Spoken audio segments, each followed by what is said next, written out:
তো গাইস 2-3 দিন থেকে এরকম স্পাইডারম্যানের ভিডিও সোশ্যাল মিডিয়াতে প্রচণ্ড পরিমাণে ভাইরাল যাচ্ছে। তো তোমরা যদি এরকম ভিডিও ক্রিয়েট করতে চাও তাহলে তোমাদেরও সবার প্রথমে এরকম একটা স্পাইডারম্যানের ছবি ক্রিয়েট করতে হবে, যেটা আমি এই ভিডিওটার মাধ্যমে তোমাদেরকে শেখাবো। তো চলো স্টেপ বাই স্টেপ ফলো করি।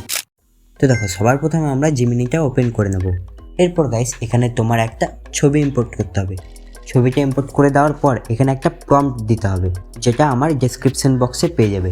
সিম্পলি ওখান থেকে কপি করে এখানে পেস্ট করে দিতে হবে। পেস্ট করা হয়ে গেলে এটা আবার সেন্ড করে দেবো। এরপর জাস্ট আমাদের কিছুক্ষণ ওয়েট করতে হবে।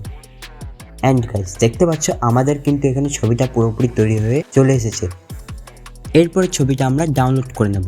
তো দেখবেন নিচের দিকে একটা ডাউনলোডের অপশন থাকবে। সিম্পলি ওটাকে ক্লিক করলেই তোমাদের গ্যালারিতে ডাইরেক্ট ছবিটা সেভ হয়ে যাবে। ভিডিওটা ভালো লাগলে একটা লাইক করে দিও, কমেন্ট করে জানাও পরের কি টিউটোরিয়াল শিখতে চাও, আর এমন ভিডিও দেখতে গেলে চ্যানেলটাকে সাবস্ক্রাইব করতে ভুলো না।